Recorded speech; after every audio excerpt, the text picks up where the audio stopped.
Herman, why do you feel that step pricing or stepwise pricing are more advantageous? First of all, can you explain what you mean by stepwise versus a one-time price adjustment? And I'm curious. You go into detail in the book. I'm curious if you can explain a little bit more here why you prefer stepwise. When you look at the last decade of price stability, you typically increased your price once a year by a modest amount. On the average for the economy, about 2%. Now you have cost changes every day, every week.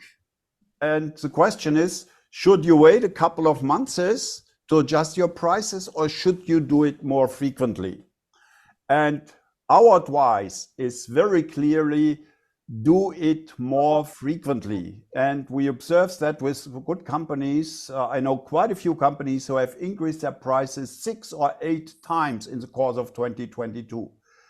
And it has another advantage. If you increase your price under these circumstances only, say, once or twice per year, you have to make a big jump.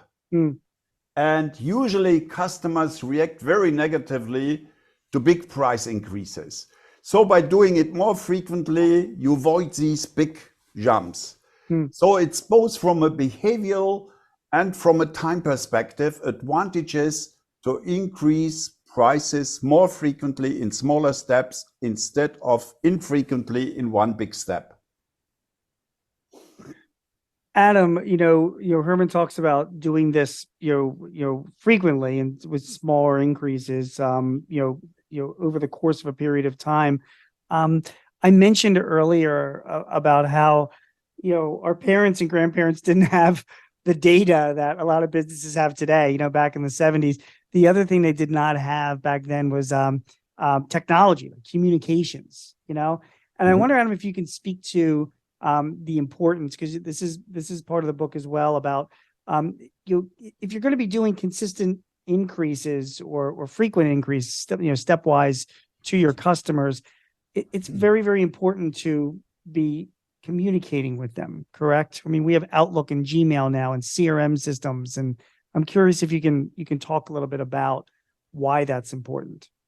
Yeah, I think absolutely. From a perspective of, right, if pricing is the manifestation of value and the conversation is around price to value in that equation, we are coming off of a decade where value was sort of taken for granted. You tried to get a 2% inflationary adjustment, and no one really worried about, I would say on average, a lot of people weren't worried about value communication.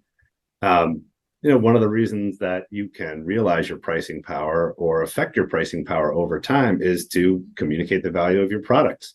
And we might have lost sight a little bit of that in the last decade. A lot of our, Herman mentioned, we work a lot with mid-market companies, a lot of industrial companies and folks where there's no billboard advertising the product. It's on the onus of the sellers every single day to get out there and remind people of the value that their product brings.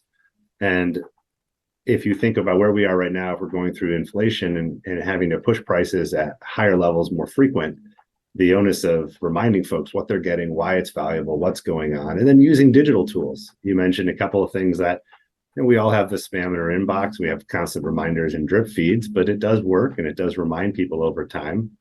And there's a lot more things that people can do to build out more accurate forms of communication, go from just a large scale approach to much more client specific. Here's what we did yesterday, last week, last month for you to add value and maintain value, and why in exchange for that it's fair that our prices be adjusted.